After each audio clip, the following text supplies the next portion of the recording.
ശരിക്കും പീതാംബരനാണ് ഇതിനകത്ത് മാത്രമല്ല പീതാംബരൻ, എല്ലാവരും. താങ്കൾ എങ്ങനെയാണ് ഈ വിഷയത്തെ കാണുന്നത്? ഹലോ, നമസ്കാരമുണ്ട്, പറഞ്ഞോ.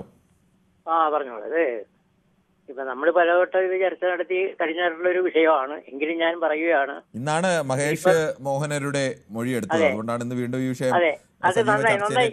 അല്ല, അത് വളരെ നന്നായി, 100% നന്നായത്. അതാണ് ഞാൻ പറഞ്ഞത്. അപ്പോ ഇതിപ്പോ ശരിക്കും പറഞ്ഞാൽ ഇപ്പൊ ഇതിന്റെ ചിത്രം വ്യക്തമായി. തന്ത്രി കുടുംബം അറിയാതെ ഈ കളകൂടെ നടന്നിട്ടില്ല. അതാണ് പോറ്റുമാരെയൊക്കെ എങ്ങനെ അടിപ്പിച്ചു, അയ്യരുമാരെ എങ്ങനെ അടിപ്പിച്ചു, ഇവരെല്ലാം കൊണ്ടുവന്നിട്ടുള്ളത് ഇവര് വഴിയാണ്. ഈ ക്ഷേത്രം, ഈ ശബരിമലയായിട്ട് ഒരു പൊതുസ്വത്തല്ലേ ഇത്. അമ്പലം വിട്, ഒരു പൊതുസ്വത്ത് പൊതുവതിൽ കട്ടാൽ അത് എപ്പോഴായാലും പുറത്തു വരണം. ഇത് ദേവസ്വം ബോർഡ് കാലാകാലങ്ങളിൽ സർക്കാരുകൾ മാറി വരുമ്പോൾ ഉണ്ടാവുന്നതാണ്.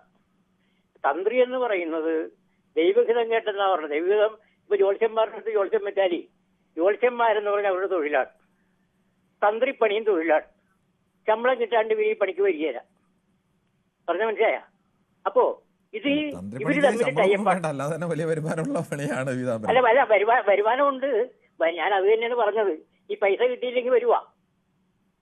അപ്പോ അത് അവര് തൊഴിലാളികളാണ്. അപ്പൊ ഇത് ആർത്ത് മൂത്ത് ഇതിങ്ങനെ ഇവര് ഇത് മുതലെടുക്കേ. കാരണം മനസ്സിലായ? ആർത്തി എന്ന് പറയും ഇതിനാ. കിട്ടുന്നത് പോരാ.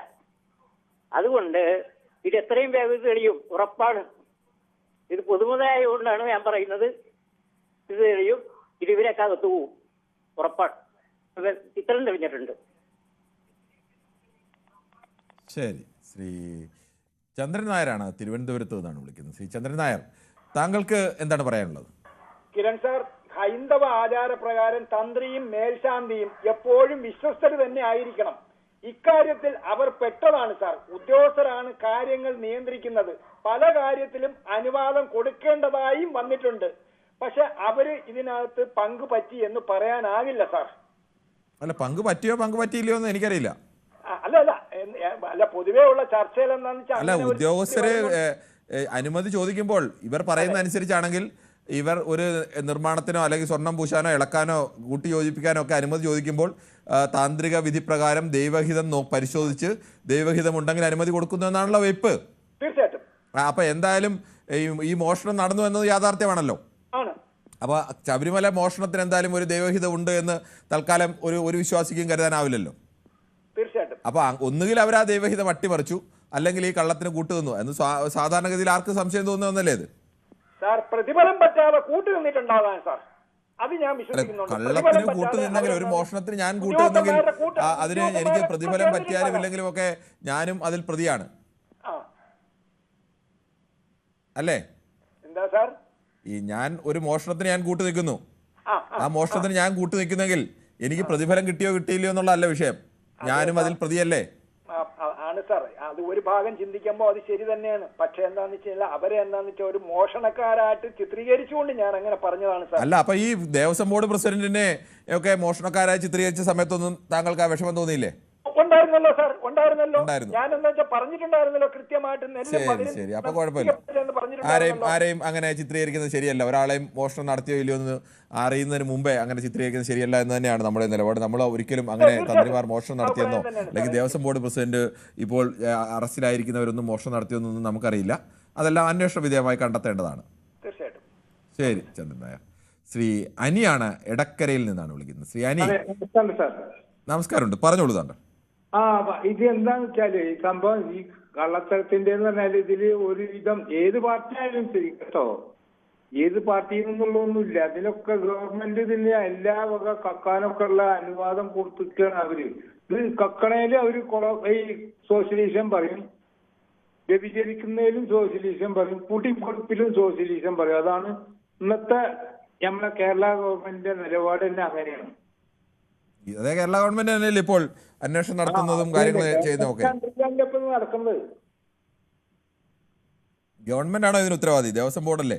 പിന്നെ ദേവസ്വം ബോർഡാണെങ്കിലും ഗവൺമെന്റിന്റെ ചെറിയൊരു ഇതുണ്ടാവുമല്ലോ, ഒരു അംഗീകാരം ഉണ്ടാവുമല്ലോ ഇതിന്.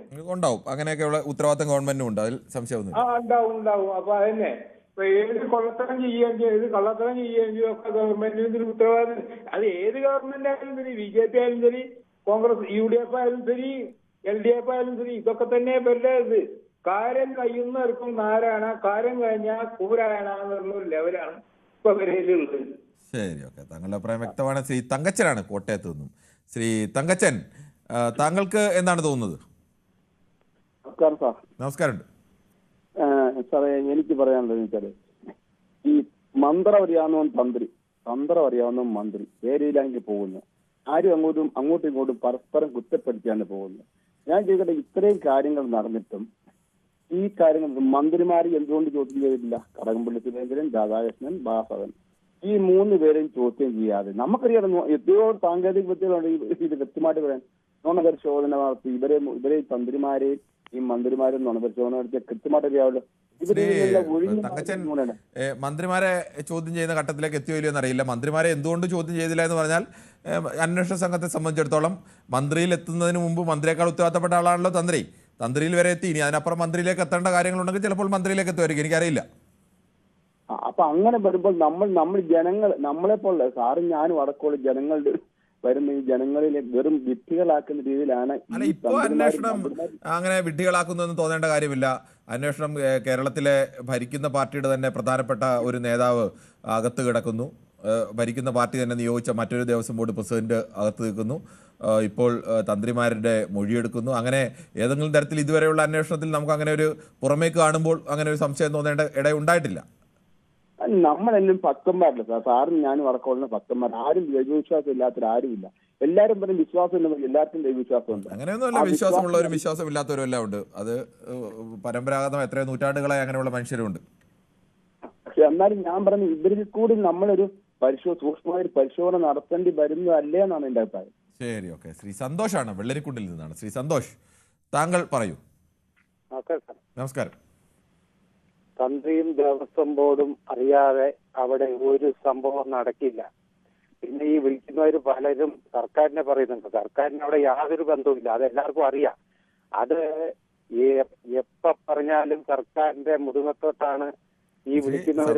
അങ്ങനെ സർക്കാരിന് ബന്ധമില്ല എന്ന് പറയാൻ കഴിയില്ല. സർക്കാരാണ് അവിടെ കള്ളം കാണിക്കില്ല എന്നുള്ള ഉത്തരവാദിത്തത്തിൽ അവിടെ ദേവസ്വം ബോർഡിന്റെ പ്രസിഡന്റിനെയും അംഗങ്ങളെയും ഒക്കെ നിയോഗിക്കുന്നത് സർക്കാരാണ്.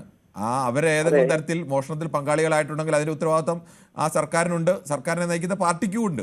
അത് ആളുകൾ പറയുന്നതിൽ യാതൊരു തെറ്റും പറയാൻ കഴിയില്ല. അല്ല, ഈ അഴിമതി ഇപ്പൊ ഈ സ്വർണ്ണക്കൊള്ള നടന്നത് തന്ത്രി അറിയാതെ ഒരിക്കലും നടക്കില്ല. അത് പറഞ്ഞു, ഞാൻ സർക്കാരിനെ പറയരുത് എന്ന് പറയാൻ കഴിയില്ല. സർക്കാരിനെയും തന്ത്രിയെ പറയുന്നത് പോലെ തന്നെ സർക്കാരിനെയും പറയാനുള്ള അവകാശം ആളുകൾക്കുണ്ട്.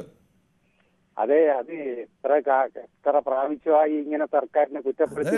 സർക്കാരിനല്ലേ ഏറ്റവും കൂടുതൽ കുറ്റപ്പെടുത്താൻ കഴിയും, അല്ലാതെ വഴിയെ പോകുന്ന ആളെ കുറ്റപ്പെടുത്താൻ കഴിയും? അധികാര കേന്ദ്രങ്ങൾക്ക് നേരെയല്ലേ കല്ലെറിയൽ ഉണ്ടാവും, അല്ലാതെ ചുമ്മാതിരിക്കുന്നവർക്ക് നേരെ അങ്ങനെ പറയേണ്ട കാര്യമുണ്ടോ? അധികാര കേന്ദ്രത്തിൽ വീഴ്ച ഉണ്ടെങ്കിൽ അതുണ്ടാവും. ഇത് ദേവസ്വം ബോർഡും തന്ത്രിയെ അറിയാതെ നടക്കൂല എന്ന് ഞാൻ ഉറപ്പിച്ചു പറയുന്നു. കാരണം ഇത് സാധാരണക്കാർക്ക് മനസ്സിലാവും. ഇതാണ് എനിക്ക് പറയാനുള്ളത്. താങ്കളുടെ അഭിപ്രായം വ്യക്തമാണ്. ശ്രീ ശിവദാസനാണ്, ഇരിങ്ങാലക്കുട നിന്നാണ് വിളിക്കുന്നത്. ശ്രീ ശിവദാസൻ, താങ്കൾ എന്ത് തോന്നുന്നു?